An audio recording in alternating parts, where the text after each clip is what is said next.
And we're live. Hello, hello. Welcome back to Out of the Darkness. I am your host, Q, and we have a very special late edition for the adults only on Out of the Darkness tonight. So this is not regular time, special time, but I'm so excited for the show that we have tonight. Got some very, very special guests. Got a 2-for-1 special. We're excited to have Tony on. How you doing there, Tony? Good, Q. Good to be here. Cool beans, man. Cool beans. Well, we tried to do this on this show on New Year's, and we were unable to do it on New Year's, and so had some scheduling conflicts. But we had a great show on New Year's, and excited to have you on tonight. It's exciting. I think we also have Cass there too. I am here. Fantastic. So thank you guys for taking the time to be with us. And of course, you guys already know Mr. Soter. What's going on, Hello, Mr. hello.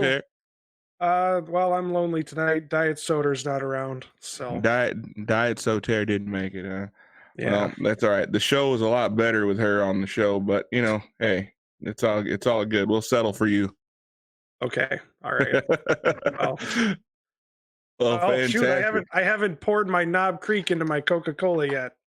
Oh, we gotta do that for Nick. Okay, now that's just a waste, man. Come on, dude. That's just disrespectful to the Knob Creek. Well, it's kind of disrespectful to the Coca-Cola too. So, golly, yeah. Some people just don't deserve nice things. One time I mixed, back in my party days, I mixed Jaeger with milk and 151. Why? Oh, What? why? Like, hey, if you want to get drunk, back, yeah, you're gonna. Well, I mean, sure, but Hey, whoa. So what? Wait, what made you do that? Like, was it a bet, or did you just think, hey, you know what? Hey, this sounds like a good idea. Doing things like that used to be what was cool, like doing shots of 151 and chasing it down with a cup of gin. Like, just because the crazier it was, the cooler it was. Looking back on it, it's pathetic, but it is what it is. Oh my gosh, man. Yeah, wow. That's hardcore. That's completely hardcore. I remember taking shots of 151 at one time. Oh, yeah. And yeah, I think I still have like second-degree burns in my throat from that. That stuff burns. Oh, I think it's worse than Everclear. So we used to like to make a trash can punch with Everclear, and of course, we would have these parties, and we would like dump like several gallons worth of Everclear into a trash can, and then like a brand new trash can, obviously, with buckets of ice, and then we would hold on. I gotta turn this volume down. Okay, so with buckets of ice, and then we would turn around and we would put like fruit and Kool-Aid packets and different things like that in there.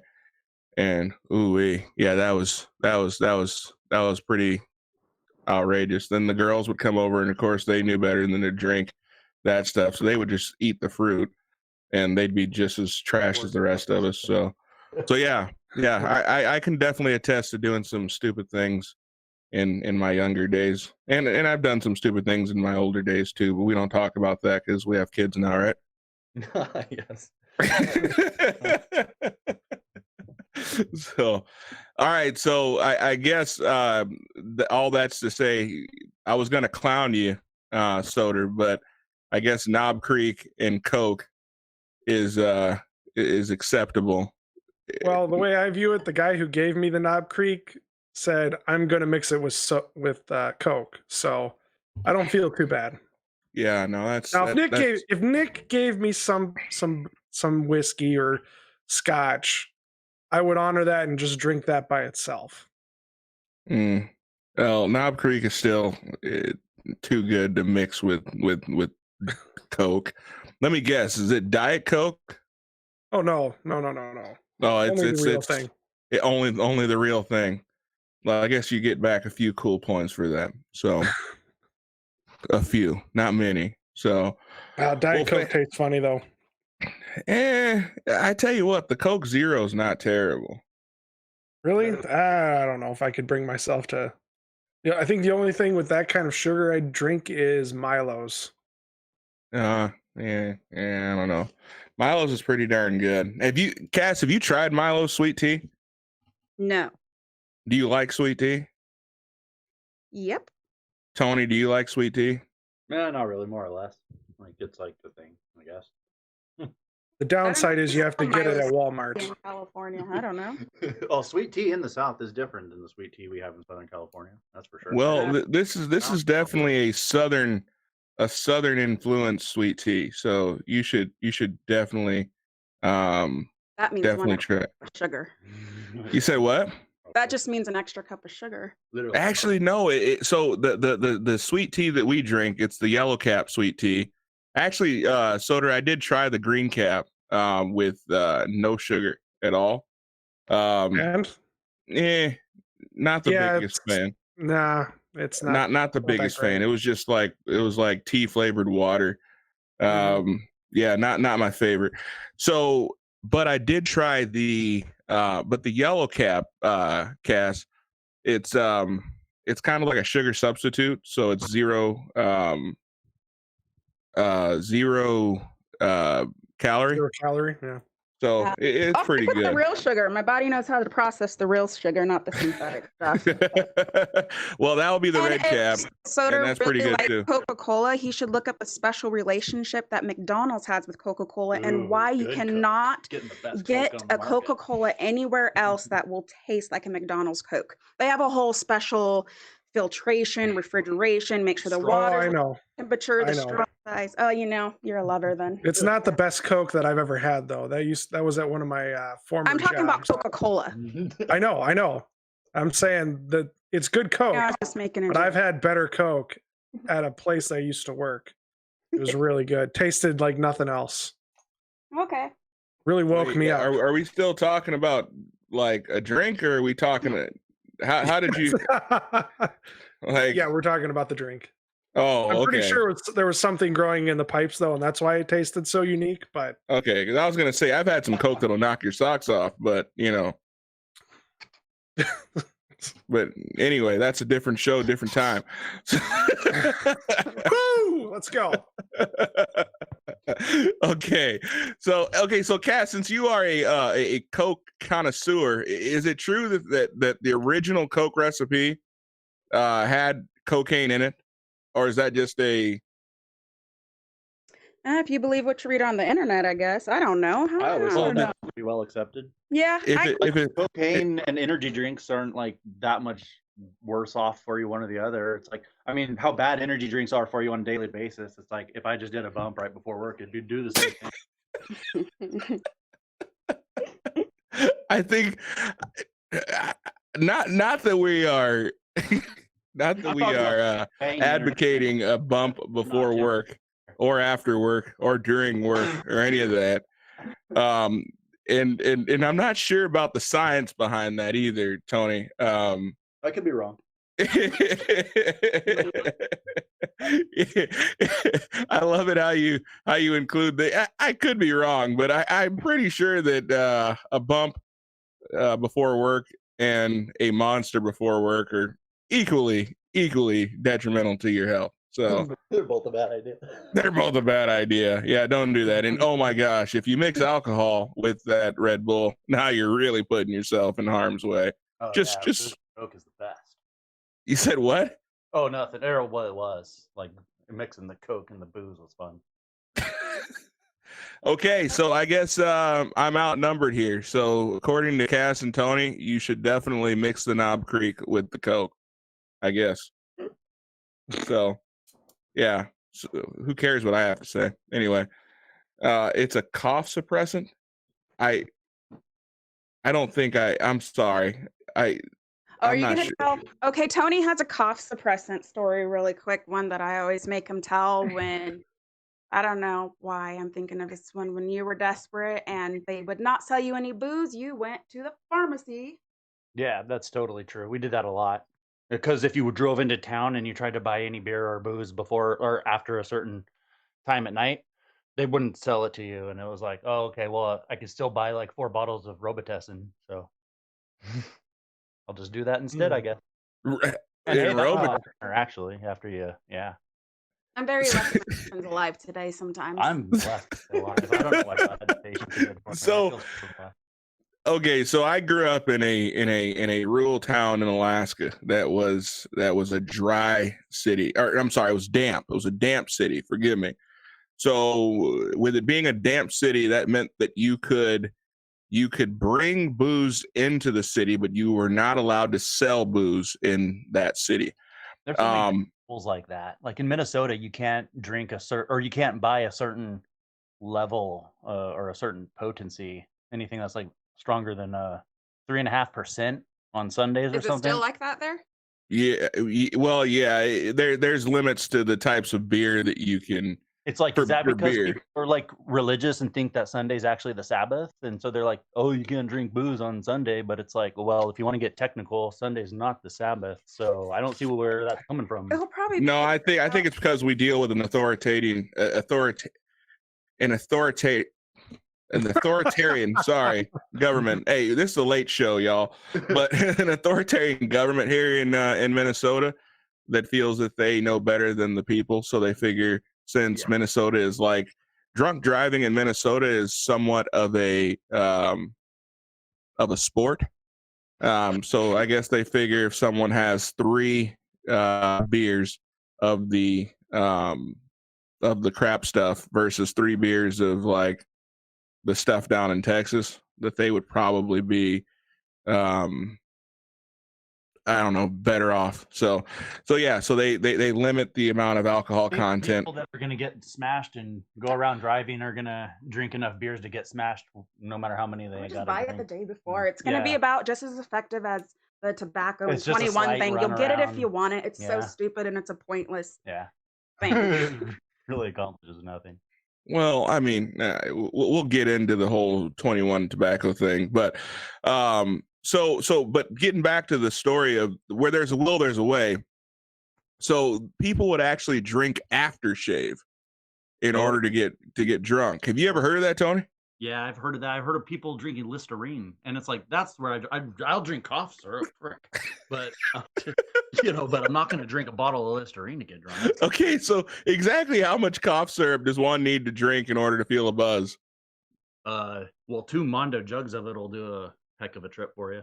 Where do you get it's like, this is a really bad idea to do to anyone who's actually listening or who has children who are actually like taking part in like drinking any type of cough syrup for fun. It's like, it's actually a psychedelic. If you drink enough cough syrup, you're gonna trip balls. And if you think that it's silly, your kids are just like, oh, I can't believe my kid drank the whole bottle of Robitussin. What a kook. It's like, no, he's tripping balls.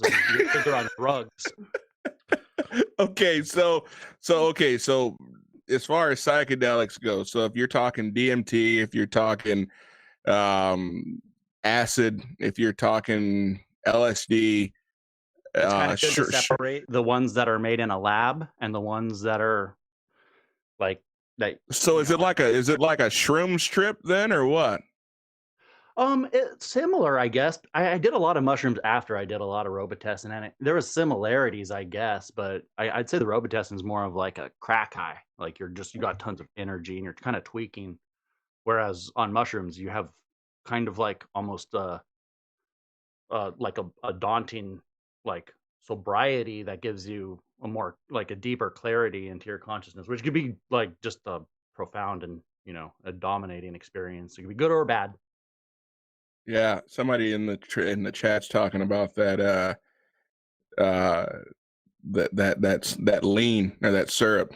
I guess that's that's what they call it in the South. But anyway, with the hey, we used to call it, I think, scissor. Scissor.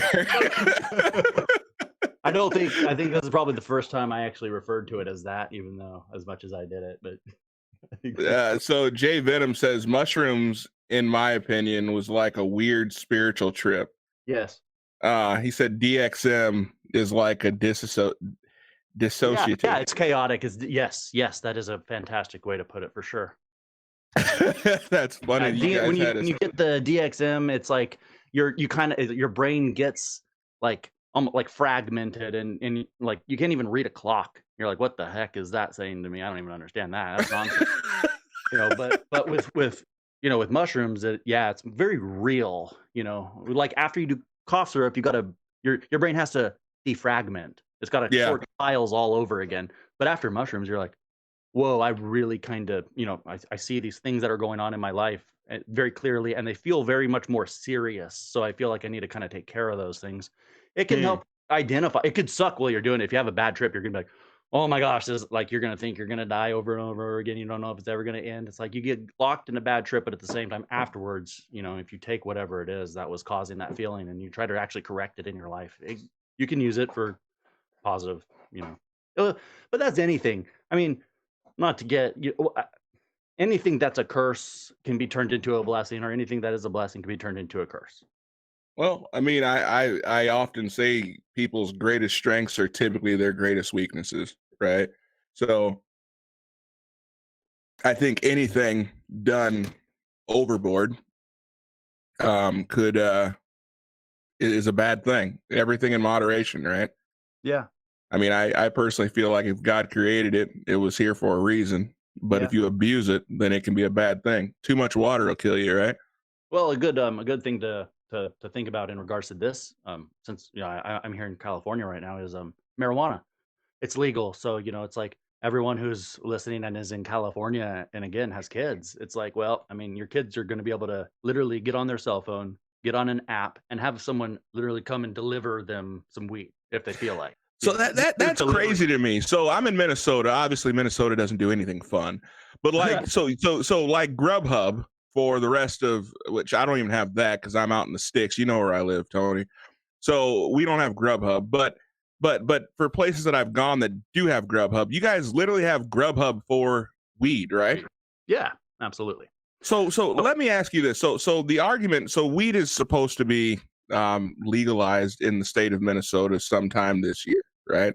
Interesting. Way far. Huh? I thought you guys were way far down the road from that. Yeah, no. They're saying this year, recreational. They're looking. It'll probably be legalized. So, have you guys seen an increase in your? Which I know in California that'd be hard to really differentiate. But have you guys seen a major jump in your crime rates since you guys have legalize weed recreationally? It would be hard because statistics are such a kind of don't really know, and even if you know, like I'm not sure if the crime's gone up, and if it's in relation to that, it'd be hard to say. I don't know. I think the seriousness isn't so much like a rise in DUIs or a rise in crime rates. I think the seriousness is just what we were talking about earlier about like, okay, it's something you're going to introduce into your life, or your children are going to introduce it into their lives. And it's like, it's seemingly okay because it's just a plant and grows in nature. And honestly, if you're used to it, it's not really going to affect you like a super hardcore drug is. It's like if you're used to it and you're used to smoking up, you're going to be more sober than the person who's on a bunch of painkillers or something. And So we have a guy on our show, comes on pretty often, and great guy, but he lost a little bit of credibility with his statement that a dose of marijuana was far more detrimental to you than a dose of alcohol, which I'm not sure exactly which is what a dose of marijuana is. Well, but okay, I can think about it like this. If someone's never really smoked up, or they're not really that used to it, and then they smoke 1 J, that's a whole lot for them. That's not good for sure. But if they have 1 shot of alcohol, okay, but 1 J is not equal to 1 shot. It's like if you're blazed out of your mind, it's very unlikely that you're going to be convinced to go and get in your car. You're going to be like, well, this is a bad idea, guys. With alcohol, it's like you're going to have that same quantity of alcohol that gets you to that irresponsible state of mind, and you're not going to feel that level of apprehension towards you. You're going to be like, let's go. But would you agree that if you are blazed, you probably are a better driver than you would if you were drunk, right? At a level, yeah, for sure. But there's if someone's new to smoking and they're really, really, really high, then that could be very serious for sure. But someone like me, like I could, oh my gosh, I could like dab my brains out for an hour, and honestly, it's not really gonna make me. I wouldn't do it. I'm not someone who gets super high and goes driving around for fun or anything like that. But it is very, very different. It's very different. So I think I would agree with you that depends on their tolerance, their usage, and yeah. But again, just to drive the nail home that the seriousness of legalizing marijuana anywhere is that your kids are going to make it a part of their life, and they're going to get used to it, and then they're going to start using it a whole lot probably because it's okay. fun. So cat's out of the bag. I mean, we're just being honest here, and guys, for those of you guys that are in the chat that have not been in the chat for a couple of weeks, and I know there's a couple of them. I saw Freighter J there. That our regular times have been tough for you, so thanks, buddy, for taking time to be here. So for those guys that aren't part of the show, normally one of the things that I talked about as being my New Year's resolution is you guys are getting Q. You guys are getting me. You guys are getting unfiltered me. I'm not gonna make things pretty. I'm just gonna call it the way it is. My wife called me out on it. She said that one of the reasons why she has a hard time watching the show is she feels like I try to be a little bit too politically correct in my responses and some of the things that I talk about, some of the way I believe everything that I talk about. So don't get me wrong, but sometimes I'm not as raw as what I am in real life. So since the cat's out of the bag, Tony, tell me this. So do you truly believe that alcohol and weed are equally offensive? Do you feel that a person No, not at would all.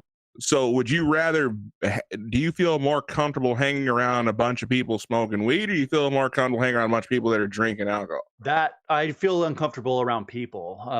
It's like if they're high, then they're high to me, and I can probably relate to them as if they're high. And if they're drunk, then it's like, then I just don't care. It's kind of like, oh, you're drunk, so whatever. Sure. I don't know. I've been around so many different people on so many different types of things, whether it was them or myself. And I don't know. Everyone's kind of different. Like there's some people I'd rather hang out with where they're drunk. There's some people I'd rather hang out with where they're absolutely not drunk because they turn into a complete soup sandwich, and I would rather get high with them. Yeah, so it just would depends. you say in general, would you rather hang I'd rather hang out with potheads. Yeah. Okay. When you put it that way. Yes. That's a no-brainer. Yes, only because the alcoholism can become a thing of when you're abusing marijuana at an extreme level. It's like, okay, it's going to be a huge irresponsibility in your bank account, but you're still probably going to get your responsibilities done, and you're still going to you're going to act more or less as a normal human being. It's not like someone who gets on hardcore meth and then all of a sudden they start stealing money out of their parents' wallets when that was never in their nature anyways.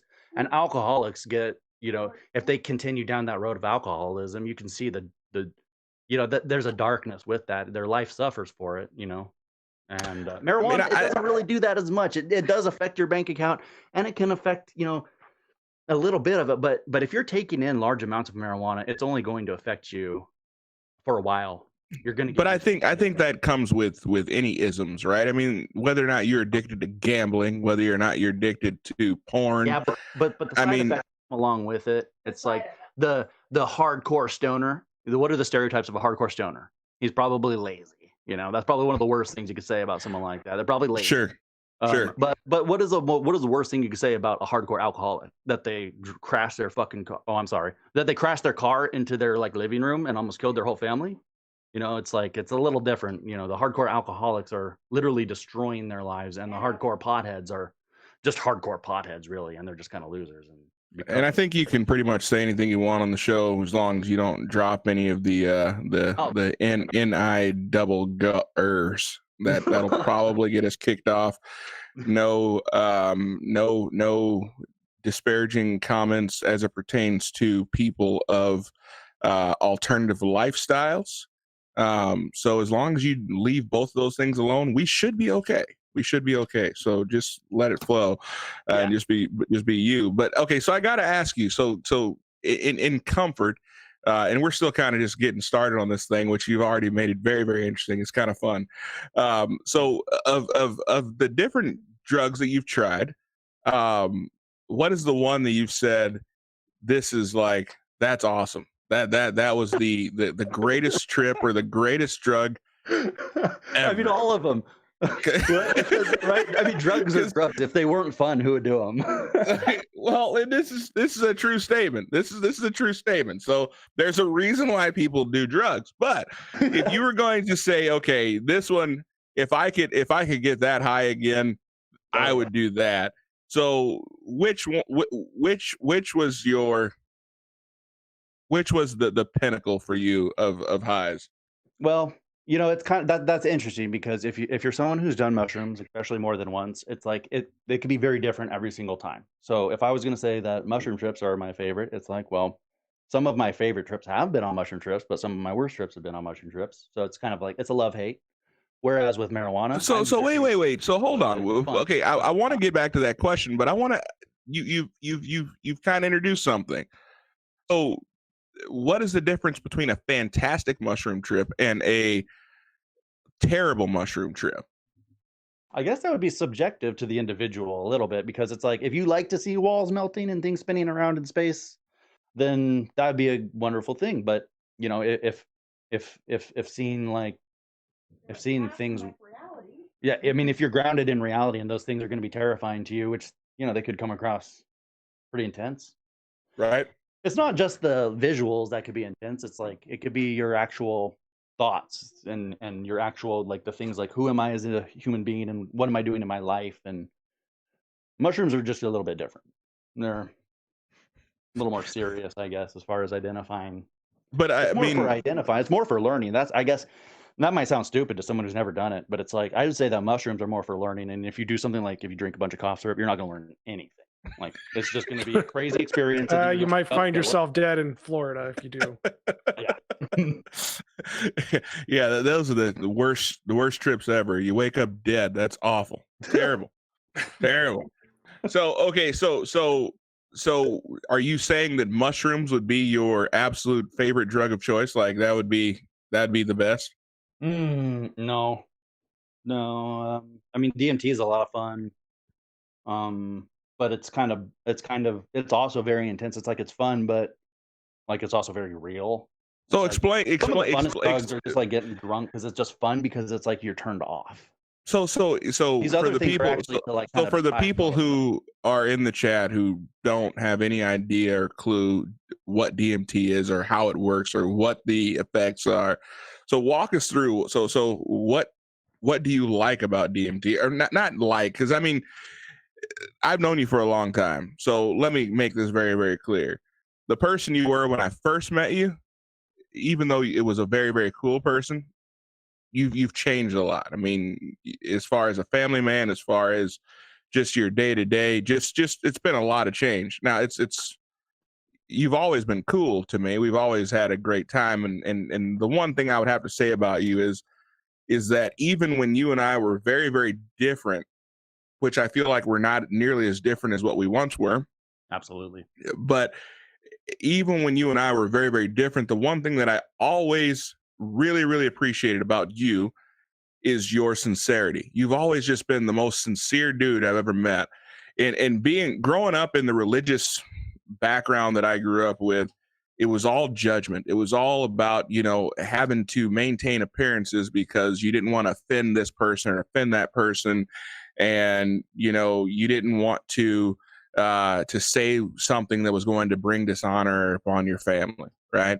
Yeah. And so I was jealous of you. I was jealous of you in the beginning, because I was like, man, this is a guy who just really doesn't give a shit and is just himself and is going to be himself no matter which room he's in, no matter who's there, no matter who's watching.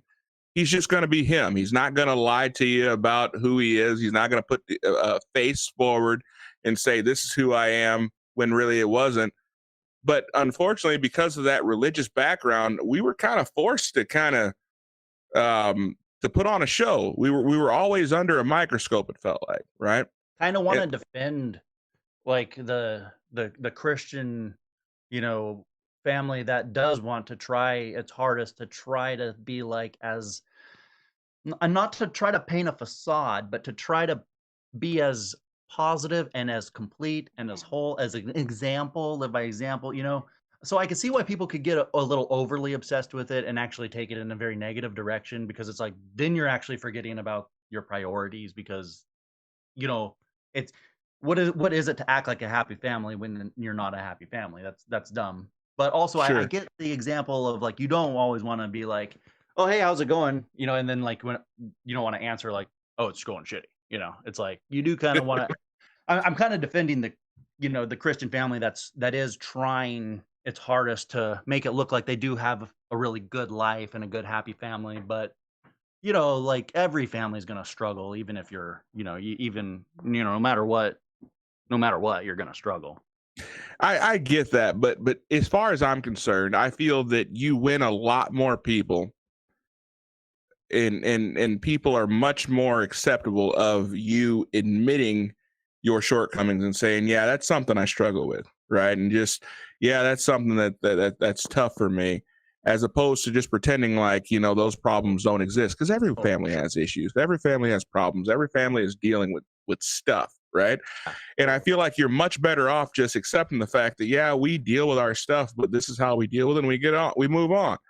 That's something I can respect. I'm just saying, as far as you go, I've always respected your sincerity.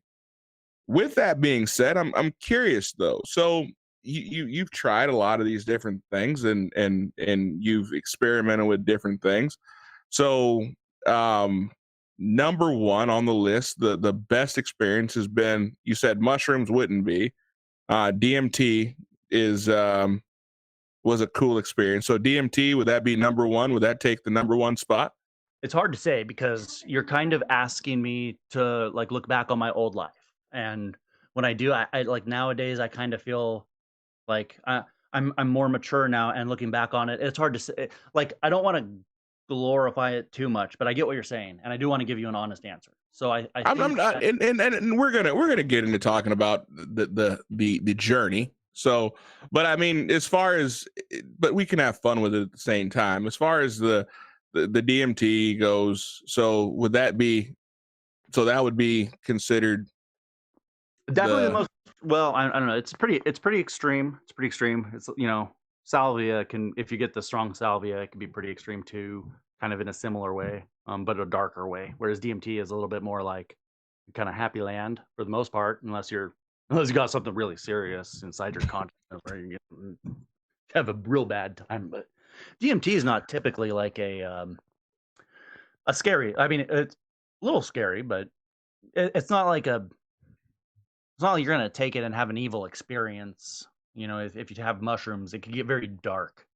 Very dark. DMT is not really like that, but salvia is, and salvia lasts about as long as DMT. So as far as the DMT, I mean, I've heard a lot of people say, and in my personal experience, a lot of times these things kind of, if you are, they expose things about you, and that you're not comfortable necessarily exposing to yourself, right? They cause you to be a more honest version of who you are. Yeah, on right? a mushroom trip, you literally won't have the ability to not consider some of those things. And that can be terrifying, absolutely terrifying to some people. You really have to be kind of like comfortable in your own skin, because you're going to do that and realize that you are in your own skin and there's nothing you can do about it. And that can be kind of serious. Yeah. So, I mean, so if you have skeletons in your closet, you are going to be confronted by those you're going to have to deal with them, right? If there are things insecurities that you have, you're going to have to deal with those things. So, which, you know, can be a good thing or can be a terrible thing, psychologically, I suppose.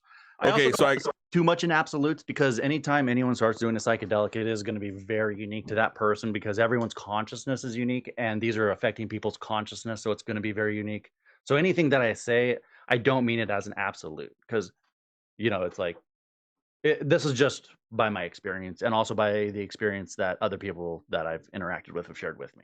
So is this kind of like your when you're watching the commercials for certain drugs and pharmaceuticals, and they're like, yeah, this could cause, yeah. So this is kind of your disclaimer saying that no, this is not normal. This could be different for all different people. So yeah, just proceed with caution.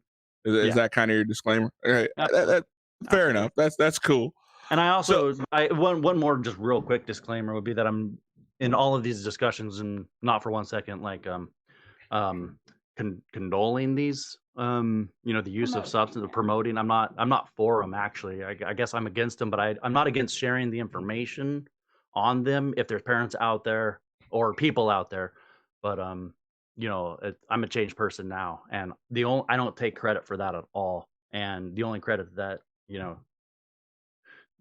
the Lord gets the credit for that, and Jesus is my savior. And if I don't think that I'd be alive today if those weren't truths in this moment now. So, but anyways, I guess kind of, and please know that talk about them in maturity. Yeah. And please know that we're having these conversations just because at the end of the day, I think it's fascinating. And number two, it is a testament to who you are today. But I want to take a journey. I want to walk through, some of these things and kind of talk about how you go from why you go there, how you go there, and how you come out. Because I know there's different people in the chat, different people are going to watch this, and we have so many more people that come back and watch our shows. And I think there's a lot of people. I mean, inevitably, there's always a lot of people who come back and watch our shows that may be in a similar place as you were 10 years ago, right? Yeah, for sure. And so, and some of those people are like, man, I just feel like I'm in this routine. I'm stuck here. But that's not the case. There's always an out. There's always an out. But we want to go through the journey. So, all right, but I gotta ask you, while we're still having a little bit of fun with the conversation, I got to ask you, the absolute worst, the one you said, you know what, I'll never do that crap again. So what's the absolute worst experience? I always did them a second time just to find out if it was really bad. But I mean, salvia is pretty bad. Like, I mean, that's just not a fun time. Like, it's fun to give it to other people because it's like, it's such a bad time and it's such a brief thing and you're going to be over it, but it's going to literally change like you as a person fundamentally, and you're going to have post-traumatic stress disorder from it. So it is funny to introduce it to people, but it's not funny to be on it. So salvia, but doesn't that really distort your perception of time? So what was that, Cass? I was one of those unfortunate victims. Sorry. That's why his drug disclaimers are very important. So essentially, like, doesn't it really distort your time? I mean, it's only like a matter of minutes, but it feels like hours, though, right? Yeah. Yeah. So it's definitely a distorter of time. So that's one that you could absolutely 100% do without. Yeah. I would just because I would also do without any of the substances that actually leave like actual damage into your system, which would include anything that's cooked up in a lab, pretty much anything that's really not natural, because it's like Red Bull, because you already said that. So LSD is a good example. That's a whole lot of fun, but it's also Now, see, okay, so interesting fact. So I was reading something the other day, and it actually mentioned that LSD was a fantastic drug for dealing with schizophrenia. So maybe there are some positive sides to the LSD. Yeah. Yes. Like I said, I don't want to put on absolutes to these things. To me, I would never even be tempted to do LSD again, just because of, the chemical nature that it is. And when there are things like, psilocybin mushrooms growing around, or DMT or ayahuasca, those are things that are just natural, and you're going to take them into your body and they're going to leave your body. Whereas, there's ecstasy is a really bad choice. Meth is a bad choice. There are bad choices and there's not so bad choices. So you've never tried? Have you ever tried meth? Yes, it was a whole lot of fun. I'm glad that I didn't get into it. So I won't lie. The fear to meth is that I abhor most meth heads, right? Yeah, I mean, they're bad. Like they're like scummy people, and I don't mean that to be bad, but it's like it and like I've known people that have been meth heads before they were meth heads, and they're wonderful. And then with the meth, it's different. And people before they smoke marijuana and then they start smoking marijuana, people say, "Oh, you changed," and it's like, yeah, you changed, but is it for the worst? And maybe a little bit for the worst, maybe not. But with meth, it's like, no, it's absolutely for the worst. It's like it'll literally, it's kind of like almost to the point of you're inviting a demon into you willingly, and it's going to change you, and it's going to make you very, very psychotic. Well, and that's the biggest fear. It's like, well, but all these, you said it best. All drugs are they're made to enjoy, right? For everyone, there's going to be some type of pleasure that comes out of the drug. Yeah. Otherwise, people wouldn't do them, right? I mean, that's just that's the point. So, with that being said, my biggest fear with ever trying something like meth, I've never tried it, has always been, man, what if this is the one that like I really like, right? Yeah, yeah, man. And it's like, oh man, I don't want to try it because I might like it, and if I do like it, then yeah, I might end up being one of these shitty people that I don't want to be around, right? Yeah, because the one thing that does stick with me is I have some family members, some friends that have gotten addicted to crack cocaine. I don't and you don't hate the people. It's like no, you don't hate the people, but you hate what they do, right? I mean, you see how it absolutely takes over their life and alters their character. Feel bad for the person and the situation that they're in because they willingly went into this pit that is destroying them and the people around them and their life, and that's absolutely. And so that's been the thing that when I look at crack cocaine, I think, golly, man, I've known some people that have been absolutely fantastic people, and they become manipulative. They become, thieves. I mean, I've known some people that have got on these things, and they just absolutely become despicable people that I don't enjoy their company anymore, right? And that's not to say they're not good people. I just don't enjoy their company anymore. So that's been one of my biggest concerns with looking at some of those types of things. But with that being said, so I've actually advocated that by making these things illegal, that we've actually created more of a desire for them. So my feeling as far as a liberty-minded individual is I feel that the government should take their hands off of it completely, stop creating a black market, and they should just, for adults over the age of 18, they should make them legal. And if people decide that they want to give over to these things, they give over to these things. Now, obviously, the thing that underlies the problem that underlies all these issues is that we do live in somewhat of a socialist state, right? Where with that comes these people are going to get addicted to drugs, and they're going to abandon their kids in some situations. We've got to take care of those kids. We've got to pay for these people's hospitalizations. We've got to pay for their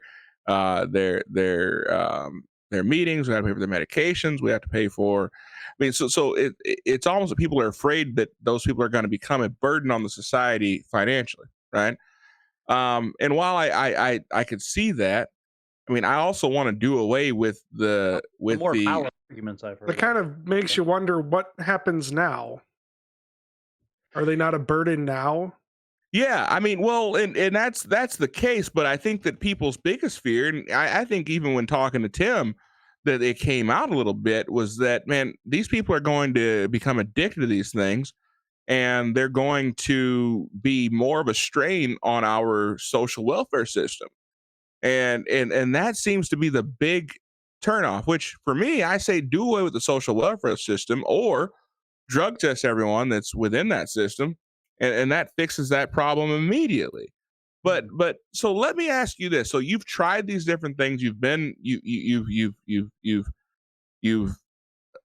been involved with some of these different medications, some of these different psychedelics, some different drugs. Would you advocate for the legalization of these things, or do you feel like some of these things are just absolutely, they need to be outlawed and they need to be done away with completely. I I think that it's inevitable that they will be more or less outlawed. I think that the new generation of the 5-year-olds out there, the 10-year-olds out there when they're 30, I think they're going to have access to a big old platter of all this stuff. Whether it's mainstream, whether it's legal or not, it's going to be just totally accessible anywhere you want. I mean, you can get DMT and ayahuasca at your local yoga center. It's like go find your people calling themselves shamans and stuff, and it's not that hard to find this stuff, and it's going to get easier and easier over time, whether the government chooses to legalize it or not. And I think they will for the most part. And would I advocate for it? That's a really hard question for me because I say I would encourage my own children to avoid it and to stay away from it. Hey, Tony, real quick, can you get a little bit closer to the mic? You're a little quiet. Yeah. Okay, cool. I would just say that I wouldn't advocate it for my children to do it, but I also don't feel like I'm the type of person that would legalize it or illegalize it for everybody else for my own children's sake. So Sure. I don't know. It's kind of like I don't think they're necessarily, I don't think that they're tools of enlightenment. I don't believe that. I don't believe that you're gonna start doing mushrooms or DMT and it's gonna change you into a better person inevitably. I think that there's many people that can do mushrooms and turn Viking berserker on you if they feel like it. It's not gonna shape you if you don't allow it to, and everyone's gonna be an individual with it. So I can't advocate it for everybody, but I would never try to play that role, in someone's life. So do you feel that it's right for the government to play that role? For the government to No, I don't. But I also don't like saying that would be like fine and dandy just to legalize it either. I don't feel that that's the right way to put it. Well, it is the government playing a role in keeping it illegal, and I don't like that. Hard conversation for sure. I mean, but it's conversations that have to be had. So, Absolutely. I mean, we all have to have those conversations, and I know it makes us really uncomfortable.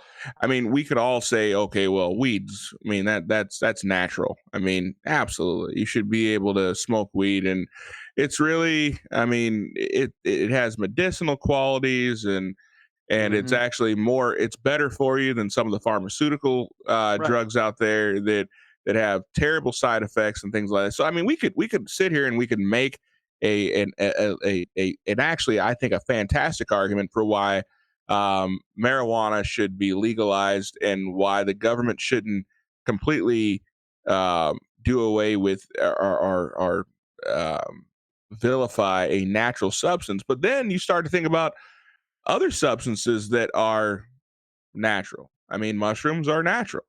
Do you feel the same way about those? DMT is natural. Do you feel the same way about that? So I mean, opium is natural. Do you feel the same way about those types of things? So I think that's if you're going to use the natural argument, that's a really, how comfortable do you feel going down that road? I don't. Because it's like, some of those natural things are going to be bad for certain individuals, and some of those things cooked up in a lab are going to be good for certain. Like you said, LSD is going to help some people with extreme forms of schizophrenia. So why keep LSD illegal for those cases? It's like, no, give it to them. If someone's going to benefit from something like that, if there's someone who thinks that they're going to benefit from a mushroom trip, and it's haunting them, go do it. So you're only going to find out more about yourself, and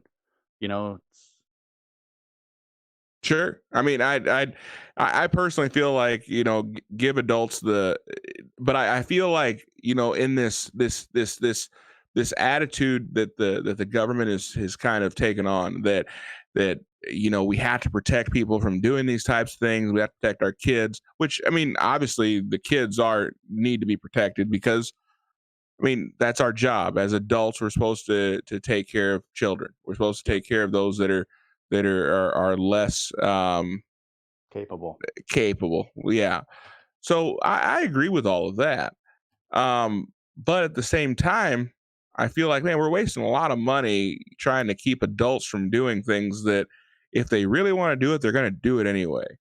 And the problem with making things illegal is that you essentially create a black market, which it drives up the cost, number one, and number two, it makes it more violent, right? Because now the only people who are willing to supply those things are some of the scourges of society. So that's why you see the cartels coming up, and they're making ungodly amounts of money, the El Chapos of the world, who are saying, okay, well, I'll take the risk, I'll offer it to you, I'll give you those things, because if people want it, they're going to figure out a way to get it.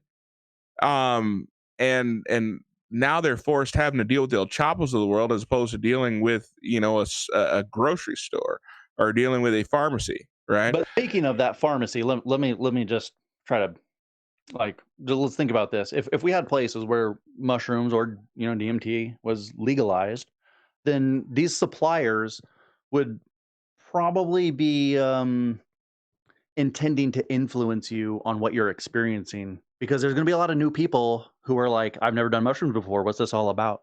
And then you're Sure. going to have someone who believes something telling you their interpretation of what you're going to experience, and that's a powerful position to be in, because someone's about to do a psychedelic, and there's a lot of times that's a good way to start a cult. You know, I would say that the core of most of our really bad cults, there's probably a lot of that usage. Seriously. Really? Mm. So So I think that if you try to mainstream it, that same culty thing would come along with it inevitably. so walk me down this path.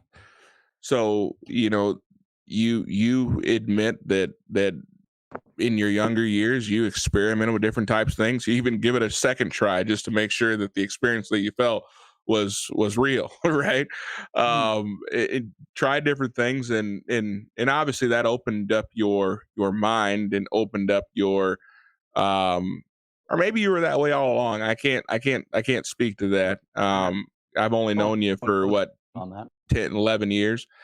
So, but what brought about the change? I mean, so obviously you don't do those things now. I mean, you could call it maturity, you can call it growth, you can call it Oh no, I'm born again. That's it. Like there's no other thing that I give any credit for. I'm born again now. That's also why I can't condone any of this usage, really. Like, as a Christian, no way. Like, I really think that we should all try to avoid all of these psychedelics, because they're really just they're kind of puffing up your imaginations. Honestly, when you do DMT, telling the difference between reality and your imagination is very, very challenging after that. So you didn't I mean, and I'm not I think we're free to talk freely. But here. before you go on, before we get too far down this rabbit hole, we do have a super chat Okay. from our great buddy Osmodius for $2. And he says, we need a president who legalizes everything and runs on a platform of, I'm going to let y'all be stupid. Yeah. Which is a good platform, if you ask me, because there's not too many politicians out there who will say, well, let them kill themselves then. Make stupidity legal again. But I think it's There kind we of ignorant go. to assume that, you know, it's all in stupidity, that it's all in that nature. It's like some people are extremely depressed and they're looking for that way out. And, you know, sometimes when they are, you know, in that lifestyle of drugs and stuff, and, you know, then they come across something like mushrooms and kind of analyze where they're going and what they're doing, it can, you know, it's not, I don't want to say that these people are stupid or like that, you know, go kill yourselves on drugs. You know, it's like these people are searching and they're looking for something. They can't put their finger on it. And hopefully, you know, they will, you know, hopefully the Lord reaches out to them. They submit and, you know, grow out of it and reconnect with reality and the people that love them and the people they love around them. But where they're in that darkness, it's like, I'm not going to call people that are doing, you know, doing that searching process, I'm not going to call them, you know, an idiot or stupid or, oh, you're going to try and kill yourself. It's like, well, it's a little more complicated than that. But So let me ask you. So for you, Tony, when you were doing these things and experimenting with these things, were you running from something or were you looking for something? Ooh, that's a good question. It's a little of both, I guess. I guess I liked the chaos, of the trips. They would take you out of, well, but then again, it depends on the substance. Some substances take you out of reality, and some substances put you in touch with reality. And um, yeah, they're both very, very different and useful in different ways. If you're trying to tune out your pain, then like alcohol is going to be a much more pleasant experience than the mushroom trip, because the mushroom trip's not going to be fun. Yeah. So you would say that both that you were escaping both. You were escaping the overwhelming desire to get away from something, and you also were looking for certain things at the same time, right? I was also just kind of willing to do whatever anyone handed me too, and then the things that were fun, I would kind of run with those. I don't know. It's hard to say. I'm sorry. No, man, I think that's fantastic. I think that at the end of the day, I think that where so many people in my church went wrong were they tried to convince us that, oh, these things are terrible. And I love the fact that you're honest. You're like, no, these things are awesome. And that's the reason why we did them.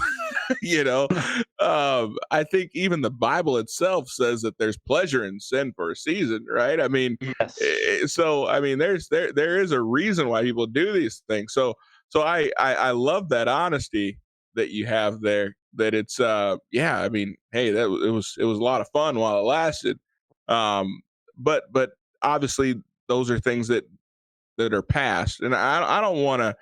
I don't want to delve into the I don't want to dwell on the past simply because that's not who you are, but I do want to kind of move through the progression of things. So I mean, there was a point in time where you didn't go straight from doing from tripping balls, as you would say, to Jesus. Like that wasn't your natural order of things.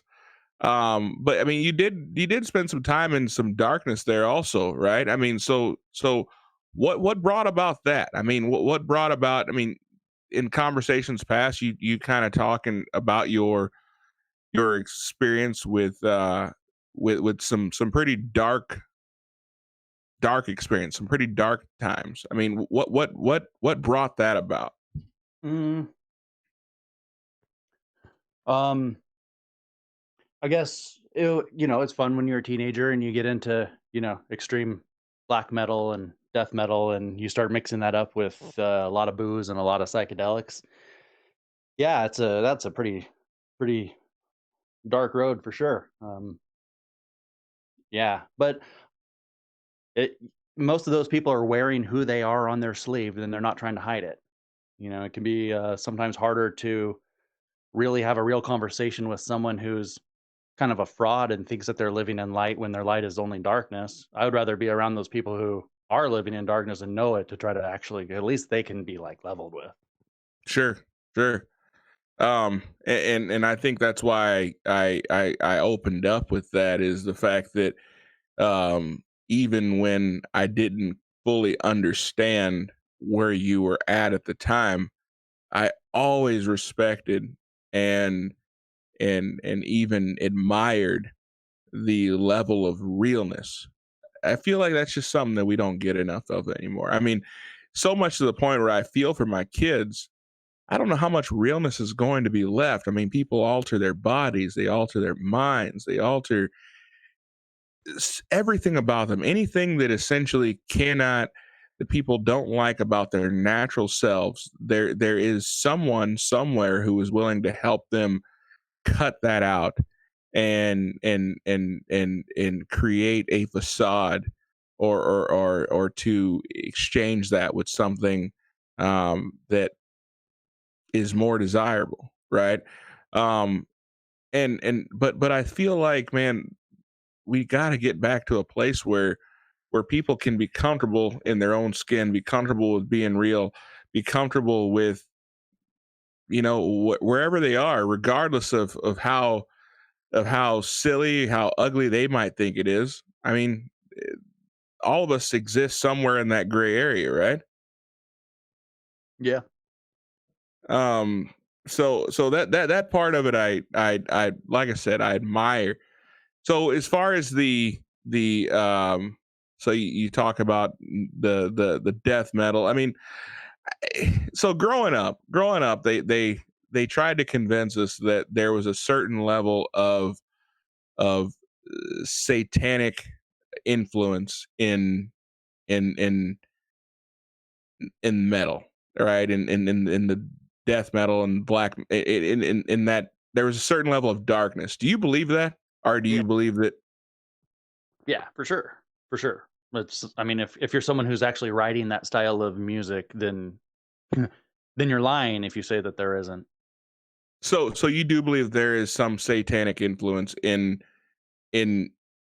some of that death metal? I think what makes the best death metal is its satanic nature. I'm sorry to say that. I feel disgusting saying it, but that's what gives it its glory. And like, I remember hearing about Christian metal, but like death metal bands, and I'm like, well, just doesn't work. You know, part of the nature of when you listen to metal is the you know, it's like, you know, it's intense and it's dark and it's heavy and it's typically about oppression. You know, just read the lyrics to most of the metal songs. It's typically about oppression. I mean, what type of oppression are we talking about here? Like spiritual oppression, like physical oppression? Well, yeah, both for sure. I mean, it's all the glorification of depravities. You know, that's typically what it is. I mean, there's of course bands that try to make deeper meanings and stuff, but typically they're still like, you know, self-worshippers in the end. So not so much like true what we would consider darkness. I mean, it's not like people are sacrificing goats and bathing in blood, right? Yes, but it's a good question, because there's bands that are like black metal bands and they do like the rituals on stage, but it's like a show. It is a show. It's not like a show. It is a show. But then it's like, then they're doing it on stage. You got to wonder. It's like, well, they're probably doing the same stuff, but real, you know, behind closed doors, or they're just doing it as a show to be kind of a troll.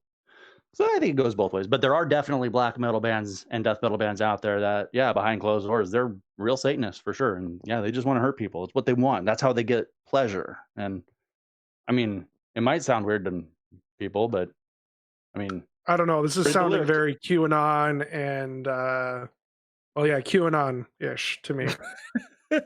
Okay, so tell me this. Well, what QAnon's kind of a cult too, I guess. Come on now. Don't go there. QAnon's not a cult. Dude. Okay. So tell me this. So what was your favorite band? Your favorite death metal band of all time? Whoa. Wow. Did I really just stump you with that one? Whoa. It's a good one.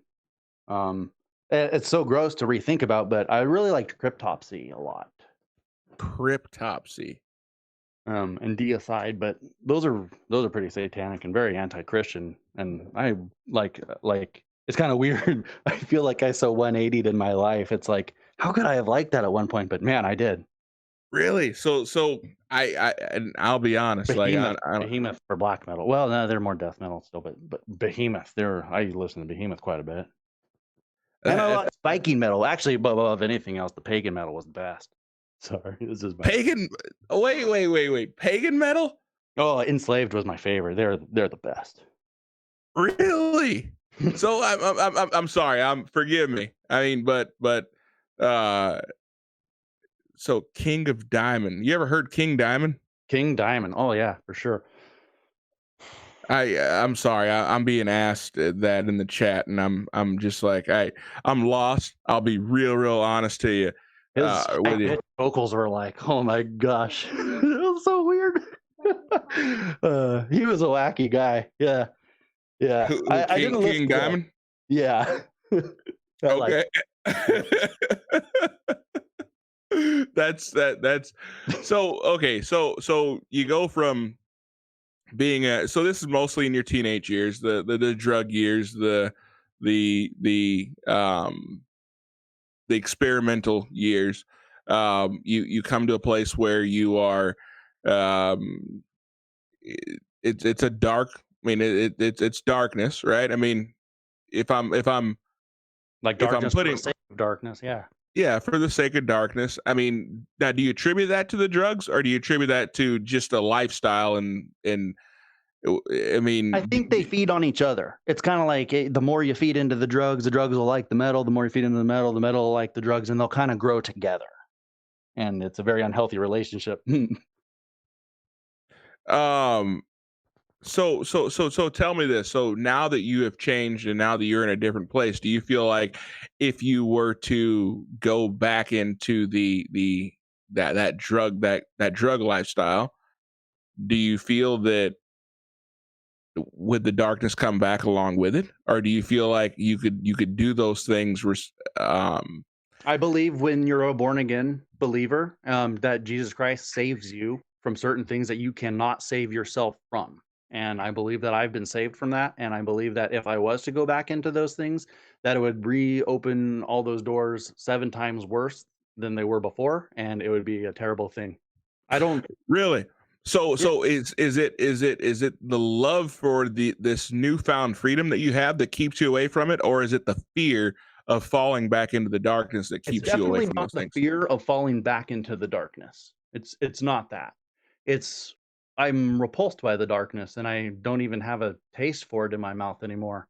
It's hardly even a like temptation to think about, because the love that you can feel when your life has been healed by Christ it is priceless, and you're not gonna give it up for anything. That's kind of why a lot of people are like, well, if you've gained your salvation, then you can't lose it. Well, I'm not going to get into that. Let's not get into that. But let's definitely say that it is such a glorious gift from God through His grace alone, that there's nothing that you really would. I mean, for me personally, they don't feel like temptations. At least I'm still tempted by things. I still always have to try to work at myself for sure.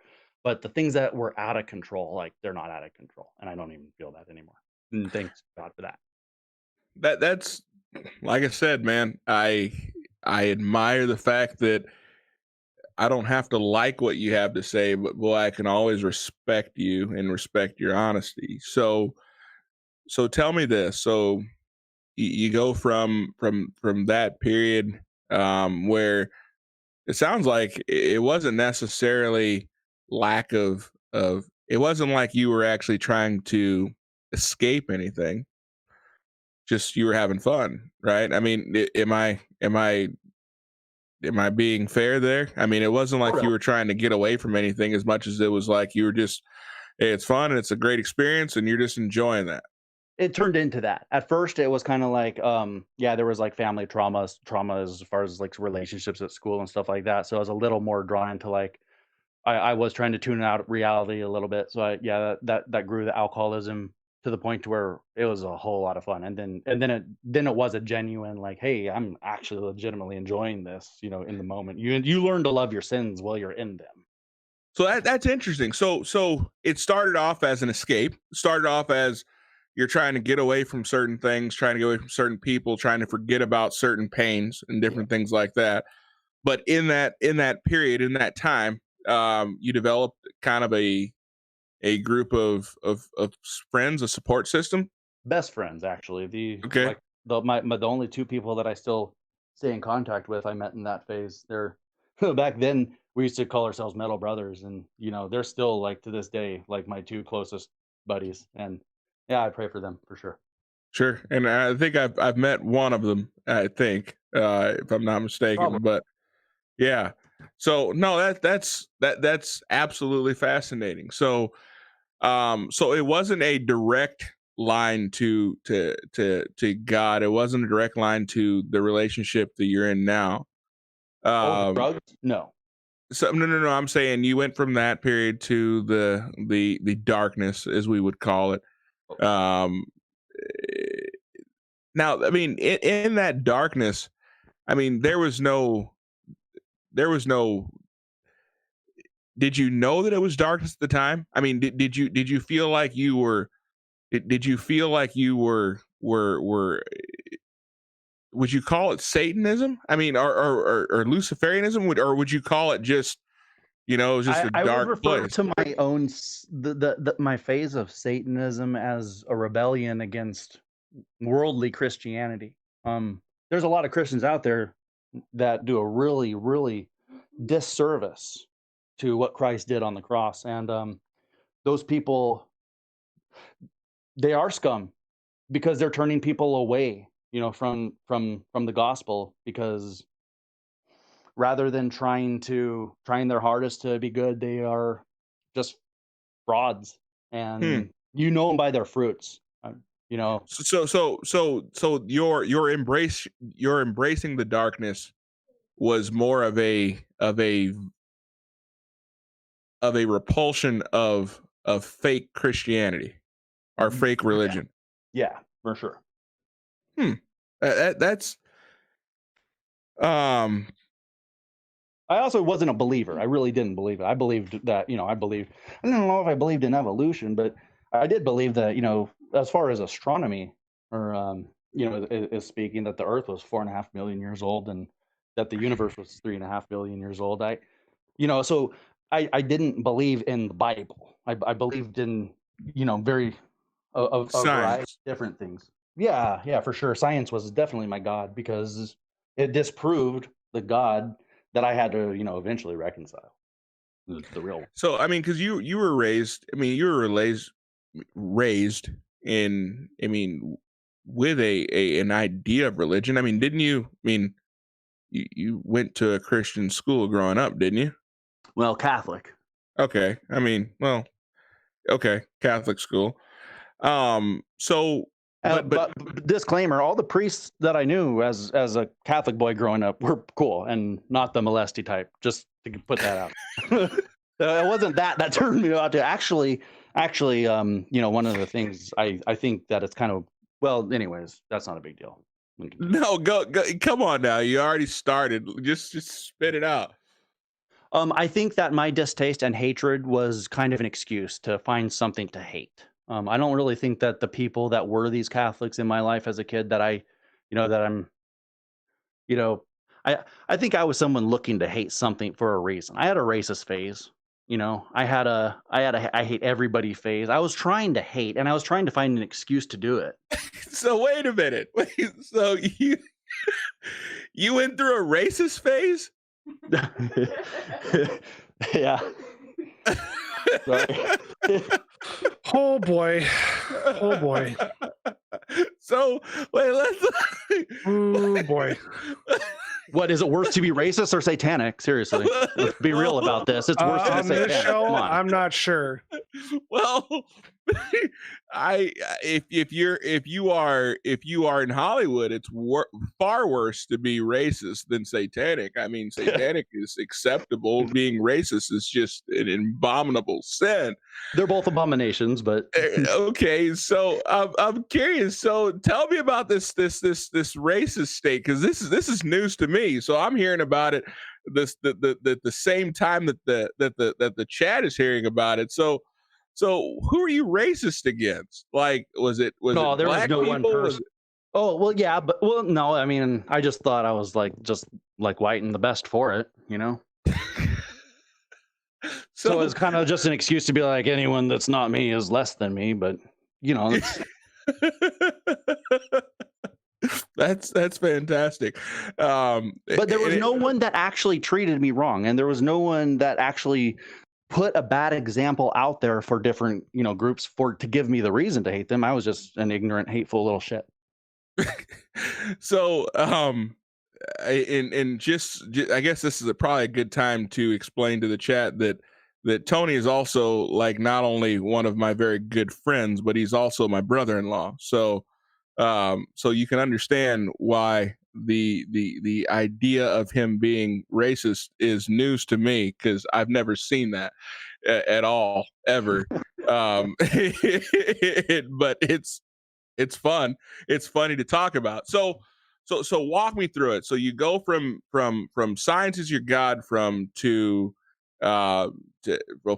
drugs to alcohol abuse to really searching, like genuinely searching for something. You get into the darkness, the Satanism, but it's not a straight. You're not going straight from that to where you are now. There was a short stint or a stint in a well, I would call it a cult phase. I don't know what you would call it, but cult phase. So tell me this, and I also is Cass there? Cass, are you there? I'm here. Okay, so now's the time that I want to kind of, and without talking too much about you guys' personal life, because that's not what we're here. We're not doxing anybody, but you grew up like I grew up, right? I mean, we couldn't be any more similar as far as family life goes, and as far as religious life goes. But very, very different from Tony's upbringing, and not say one is good, one is wrong, or one is bad, one is good, but very different ends of the spectrum, right? Right. And different experiences. You guys were doing different things in your 20s. To think about it like that's funny. So she was in Bible college, and I was dropping out of college. So, with that being said, both of you guys kind of took a journey through this cult phase, right? So please explain to me how you go from being a kid of a pastor of a Baptist ministry. Let's just call it what it is. Mm-hmm. And you go from being would you call it a Satanist? I mean, wait, me? Yeah. Oh yeah. Okay, so you go from being a Satanist. I have a pentagram tattooed on my body. So okay, yeah. so okay, so you go from being a Satanist and a child of a Baptist pastor to this cult. So I mean, but there's cults everywhere. There's cults everywhere, and they're becoming very, very popular. By cult, let's just clarify one quick second that yes, we're calling this place a cult, but that's not. It seemed like a church at first, and it seemed like a church that believed in the Bible, you know. So it didn't really start. They don't start revealing their true beliefs right up front. That's how cults work. They kind of lure you in. They make you feel special. They make you feel like you're, like something that you're probably. They're just trying to hype you up and play on your emotions and get you to.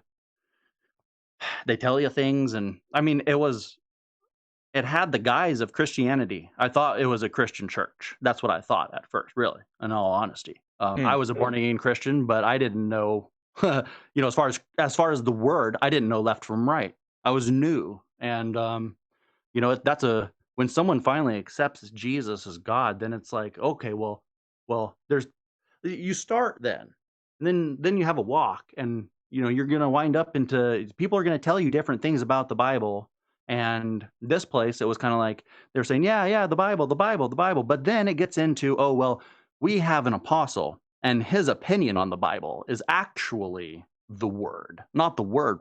The word is only, no one really understands the word, but the people that have this mystic hidden understanding, these apostles, this apostolic reformation, this 7 mountain mandate, and all these whack jobs that are speaking in tongues and convulsing on the floor in the name of the Holy Spirit.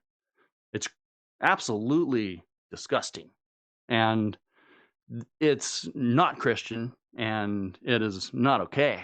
And it's just something we didn't know at first. And then eventually you hear the people say that the literal interpretation of the word is something that is satanic. And then you realize who the real Satanists are.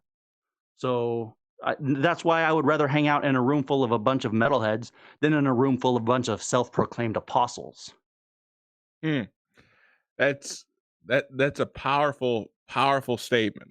So, at this state that you're currently in, would you still say that you stand by that statement? You would rather be around a Who would group Jesus of rather be around, the Sadducees or the people? He'd rather be around the people, and it's because they're real. The Sadducees are a bunch of lunatics, just like all these people that think that they're self-proclaimed in these positions of authority over other men, taking Wow. the Holy Spirit in other people's lives. Wow. Wow. So I mean, so would you say that your journey, Cass, was your journey the same way? I mean, if anybody knows truth, um, it would supposedly should be the kid that grew up in a pastor's home, right? So I mean, so what led you to that place? What led you to a place where you were willing to, I mean, did it not seem like a cult to you at first? What drew you to that? No, it definitely did not seem like a cult. And even the way that Tony put it very bluntly, their agenda when you're in a church, in a cult like that, it does not come off as that at all. Even though someone you love very much told you right off the bat that it was, but let's continue. No, so it's a for me, I think what even got me to the point to even start down a different path from what I'd already had always known. Obviously Tony, he was kind of in his journey out of his old life into becoming born again and then starting his walk, a relationship. Um, I guess I see it in hindsight now, I see it as his, how would you put it? I mean, like, I didn't want to be not supportive of his draw towards what seemed to be the good spiritual things. I had always there were some things, and to be clear with this cult place, and you know the story well, it's like there were some things that never really, because I did have truth, that never really did set right with me, but there were some things that I sure did get spun around and confused and started feeling like I was drowning and losing a grasp on what truth was. And I needed my wife next to me the whole time, because these confusions that were within her and these questions that she had were extremely valid. So as a new believer, I believe that she was really kind of going through it with me, and together we both kind of grew from it. And we both have learned a whole heck of a lot from it, I would say, for sure. You can learn a lot from a bad teacher. That is true. Yeah, and after you grow up in Baptist type churches, you're like, oh, why not try something like, this it seemed a lot more in the beginning, it seemed just a lot more legit and a lot more why would you say that? Sincere, Yeah, almost. they seemed They so much more really, sincere. really, really I like. had just as you that I mean, honestly, what drew me to Tony, even before while he was still in that phase, was, going through Bible college and stuff like that and growing up in that. You see, the fake Christians had nothing to do with it. And the same thing that you like about him was the thing that caused me to I didn't like him at first when I met him, but I was like, but this is him. And it was he having to kind of grow up with that facade and putting on the show and then being around the people and in Bible college. I was like, wow, okay, he really doesn't care what other people think. He doesn't even really care what I think. So that's kind of cool. So, and that, that never changed at all. So, and I think now, it's just getting back to what we were saying with the cult thing. I think he was when Tony's sincere about something, you might as well go with it, He's going to try that drug twice. So I just might as well go to the cult church with him, even though I didn't know it was a cult church. So Wow. We went, and yeah, I had my but for me, I think what actually kind of started making me feel lost in it was, well, plainly, I started I wasn't reading the word myself, and I was, letting someone else play the Holy Spirit and be like, oh, there's a different, when this is what God wants for you in your life. This is what you've always heard, and stuff like that. So, yeah. Yeah. So it seemed like truth to you at the beginning. Yes, it did, and because they put out 95% truth and they just mix in, I mean, if you sit in a church service of, some of these type places that we're talking about, the New Apostolic Reformation and with this, 7 Mountain Mandate, you sit in these New Apostolic Reformation centers, churches, wherever they pop up, and, you're gonna hear 95% truth. And it's gonna take a little while before you start realizing how it's being twisted a little bit later on. You hear a lot of, you'll literally hear like one opinion one week and then a different opinion another week on the same scripture and how that can apply. And you start, you're going crazy, you're studying and all of that. And you think because you're in the word so much trying to follow along with what they're saying that there's no way I'm being led astray because I'm in the word, but I'm trying to study out what they're saying instead of just letting the Holy Spirit speak to me. So yeah, you get caught up for me, as being a believer, but being in that, it was soul sucking. And I knew that that was wrong. My spirit was not at rest. But I was willing to try. I think what even drew me to go there was being supportive of Tony and also just willing to try, knowing that, yes, the version of God that I was fed and that I've seen in the way that I grew up in church, that's not real. There has to be something that is real out there, and I wanted to find it. It was my desire to find the realness and the truth that I knew.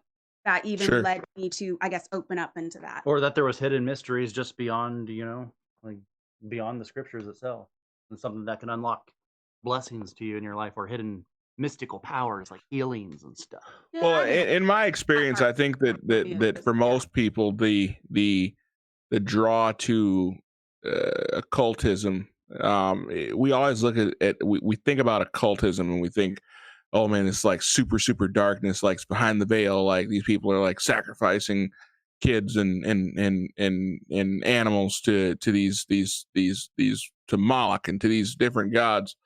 And it's like, I think that's like some extreme stuff.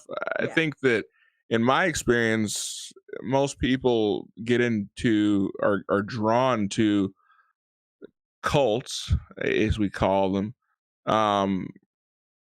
because it's something that offers them an opportunity to get behind the veil and it offers them a different level, right? I mean, you're kind of a you're kind of a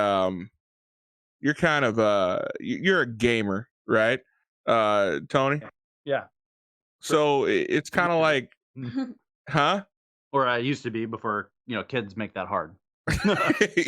kids kind of cut in on the, now your kids are well, at least one of them is kind of no offense, but I think he might be surpassing you in his gamerism. So he's getting pretty good at it. So, but anyway, but you're always looking for the cheat code, right? You're always looking for the to get a chance to level up just a tad bit, and I think that's kind of what I've seen through a lot of the cult activity. But with that being said, so how do you feel that's changed you for the better today? I mean, how do you feel like that's brought you how do you feel like that's brought you further along? Hello? Yeah, hello? Uh-oh. I think we lost him there. That's a big uh-oh. Yeah, it is a big uh-oh. So, but anyway, why are you falling asleep over there, Soder? Because it's been a long day. Yeah, well, it's been a long day. You got to stop letting them people wake you up so early, man. It's the weekend. There, they finally dropped off. Maybe they'll pop in again. Yeah, they just sent me a or or maybe the cabal that Q is telling us about got to them for spilling all the satanic secrets. It might be. It very well might be. So, Soder was busy messing around and crashed. Oh man. Well, I was kind of reading up on the new story of Epstein and the photos that were just released on CBS. So what's the deal with that? So are they saying that he was dyeing his hair to look younger, or was he planning an escape, or what? Well, the stuff I saw, people were pointing out that his eyebrows didn't match a lot of photos, like the ones in the CBS series on 60 Minutes were very red. But if you go look at a bunch of other photos of him, they're more of a dark gray color. So that's kind of weird. Why would his eyebrows change color? Who knows? It's interesting. And then someone pointed out that was it Hillary's brother, who kind of in older pictures looked a lot like Epstein, mysteriously died about a month before Epstein killed himself. Really? Yeah. So you still don't believe that Epstein killed himself, do you? Well, I'm saying that there's some weird things going on. But you got to answer the question: did Epstein kill himself or no? I don't think he ever did. Okay. I don't know. Like, okay, it's weird. All those things are weird. So it opens up a good possibility that he didn't. I'm just trying to make sure you're still a QAnon conspiracy theorist, like you promised me you would be. I'm saving some of my stuff for our eventual Q stream. Okay. All right. Well, because you went from being like Q is a total, complete 100% LARP. Well, I read that Q Revolution book by Neon Revolt. Yeah. And there's only one thing in the Diet Soder wanted me to read it because apparently there's proof in there or something. But the only real proof I found in it that he laid out was something to do with earthquakes and 17 seconds between pulses. And that was really the only thing he laid out. Anyway, our guests are back. Are they? Are you guys back? Well, they were. They popped in. What was that? Cass, you there? We are back. Yes. Okay. All right. Cool. All right. Good. I'm so glad the cabal didn't get you. Yeah. Yeah, my phone died my first time doing this. Yeah. So Soder was Someone's under the always a impression boomer. that Soder assumed that the cabal got a hold of drained your battery because you were exposing their secrets. We're eating up more battery power than you normally would. So cool. So let me ask you this. So Tony, being a dad, because I mean we all go through different stages of our life, and I think we're in the same stage now, being a dad. So what's going to be your are you going to hide that part of your life from your kids? Or are you going to be very open with that part of your life with your kids, and explain that to them? And do you feel that would have more of an impact on them not traveling down that road, or do you feel like by being honest with your kids that will make them more curious? I think by being too honest, I might kind of paint a picture that it's something, that it was something kind of fun, and I wouldn't want to do that. So I think for my kids, like, I'm gonna be real with them if it's relevant, and if it isn't relevant, I'm just kind of not. I don't really think too much about it, so I wouldn't really I couldn't really see the conversation of DMT coming up with my daughter. It's like, I mean, have you asked your parents if they've done it? It's kind of like, and I have, but I would also and tell them the end game too. I And have, and also, I've had parents tell me, "Oh no, absolutely not. I would never do that." But then you see the pictures from the 70s, and you're like, "That's definitely a doobie." So, um, so I wonder, is it more of a detriment to, uh, is it more of a detriment to lie, or is it more of a detriment to just be like, yeah, this is what I did, but it was definitely not worth it? so I believe that you don't lie to your kids. Um, and so yeah, I wouldn't lie to them. I just wouldn't lie to them. I wouldn't try to hype it up to be like, I wouldn't want to cultivate something in their mind, that I think is wrong. But I would be honest. I'd be open with them. And if I felt like my stories were relevant and then to maybe helping them in their life, then yeah, I would use a story to if I thought that it would improve their situation. But I don't like when, like, for example, just this is a hypothetical, it doesn't happen. My friends are pretty respectful around my children, but if my friends were around my children and they started talking about, remember that time you got super drunk and you were puking all over the floor, I'd be pretty insulted, that they were like talking about some of my worst times, in front of my children. So Yeah, I'm not going to talk about those times to them like it was cool. Um, sure. like I said, yeah, I never lie to your kids, guys. Don't even lie to them about Santa. Come on. Especially if you're trying to teach them about God. If you're trying to teach your kids about God, then don't lie to them. Jackson was pretty unpopular in kindergarten this year. He just didn't understand why so many parents lie to their kids. Yeah, and I don't want to sap the fun out of my children's life. And the fun is not sapped out of their life by not believing in Santa Claus. That is a front, and it's not even true. That's amazing. So yeah, well, that's the one takeaway we'll take away from this is yeah, Santa Claus is a LARP. So Soder, Q's Yeah. not the LARP. I'm not the LARP. Santa's the real LARP in this whole story. So True. That's pretty funny. yeah. So Santa's the LARP. So take that away from this stream. I am Q. I am real. Santa's a LARP. To hell with Santa. So yeah, I'm glad that we were able to bring this all to a nice pretty head. So it worked out pretty good.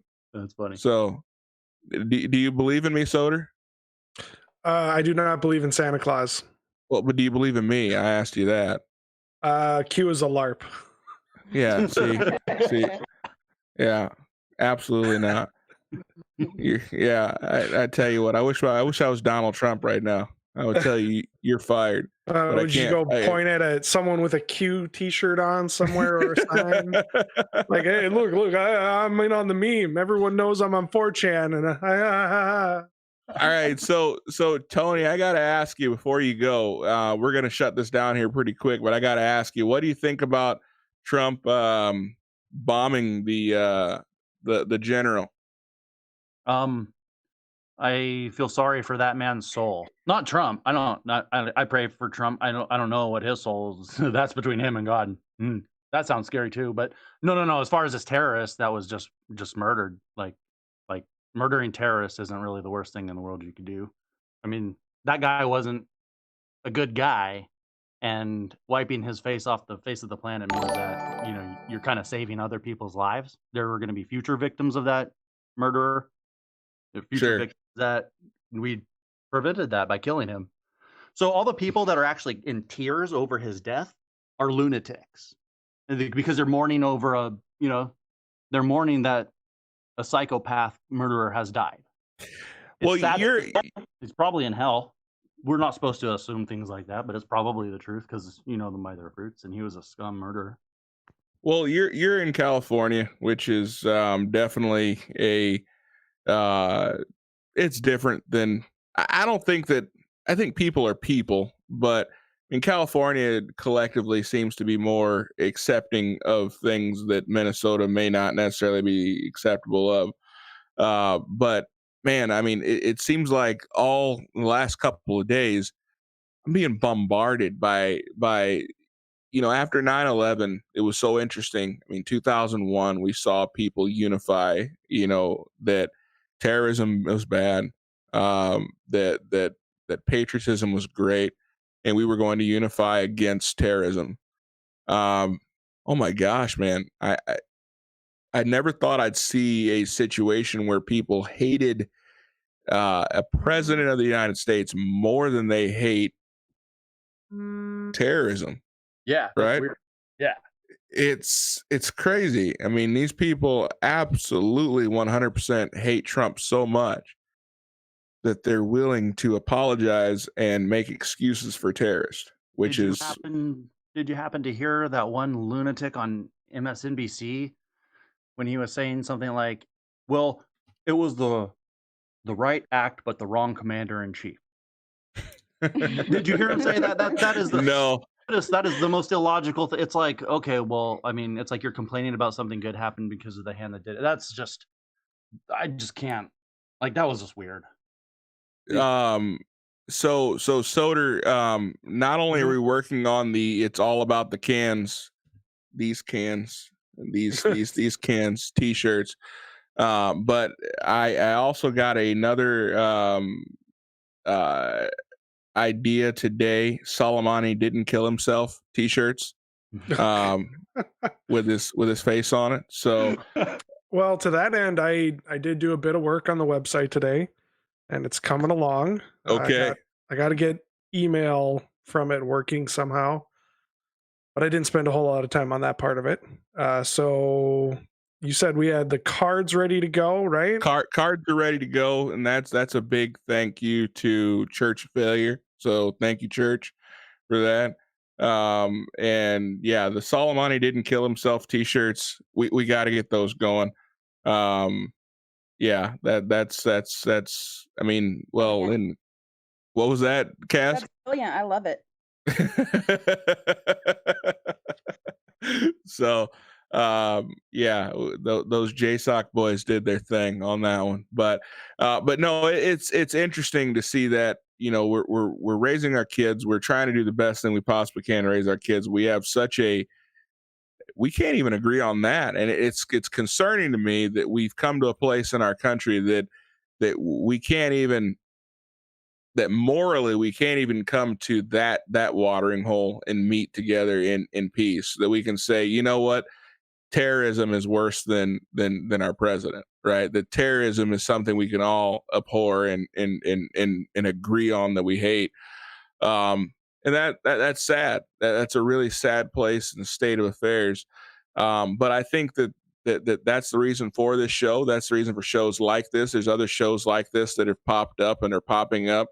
And Cass, you watch the show. We have people on here that we don't necessarily agree with 100%, but I'm not going to ever agree with anybody 100% of the time. But the whole purpose of this is for us to be able to sit down, for us to talk to people we don't necessarily agree with, and have positive, constructive conversation, to unify over the things that we can unify over, to unify over our humanity first and foremost, and hash out things we disagree with. I mean, we're going to find things we disagree with, but I think that what unifies us as human beings, what unifies us as people, is a much longer list than the things that we disagree on.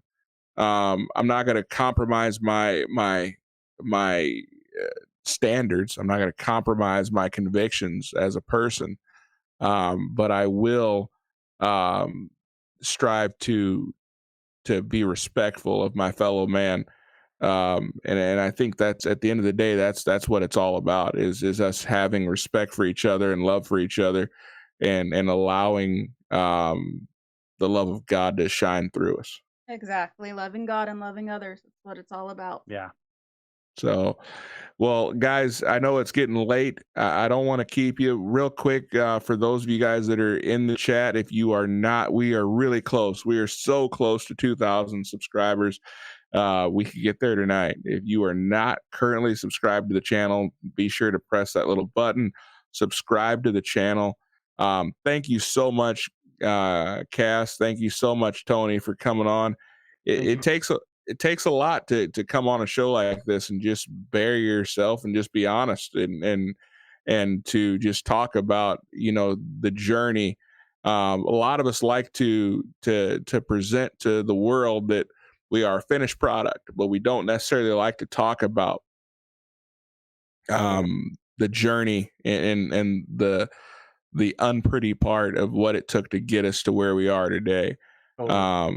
But I guarantee you've helped someone that's out there, somebody who's gonna watch this and say, hey, I'm in this stage of my life, and wow, there's a way forward for me. So thank you for that. Thank you. Read the Bible over and over again. Don't let anyone tell you anything. Just go to the Word and let all those false teachers and false people in your life, just let their words roll off your shoulders and go to God.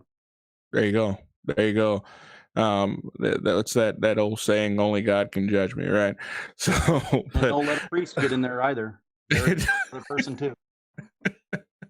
I feel another T-shirt coming along, Soder. Well, don't let a priest get in there. Oh boy. Oh boy. Oh boy.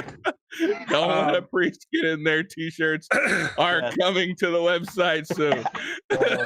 Oh dear. Well, maybe here's another T-shirt idea. Osmodeus for $2. Don't tell your kids Santa is real unless you're okay with telling them Epstein killed himself. Yeah, both are lies. So yeah, don't do it. Don't do it. Don't lie to your kids. So, but hey, thank you guys so much. I appreciate it, Tony. I appreciate it, Cass. Thanks for coming on the show and visiting with us and talking to us. I know you guys watch the show from time to time, but to actually come on the show, that's a big step. We appreciate it. Thank you guys for those of you that are in it. Be sure to like the video, share the video. Let's get the word out. I hope you guys are enjoying the content. We will continue to bring more content. Let us know what you guys want to hear. Let us know what you guys think about the show. Hey, we want to hear your feedback, whether it be positive, whether it be negative. Hey, we like to hear your feedback either way. Let us know what you think and how we can always get better. We're always striving to get better as a channel. As individuals, we're always trying to improve. So let us know. But hey, you guys have a fantastic evening. Be safe, be courteous, be kind, and absolutely love each one of you guys. And have a great night. You guys, take care. Night, everyone.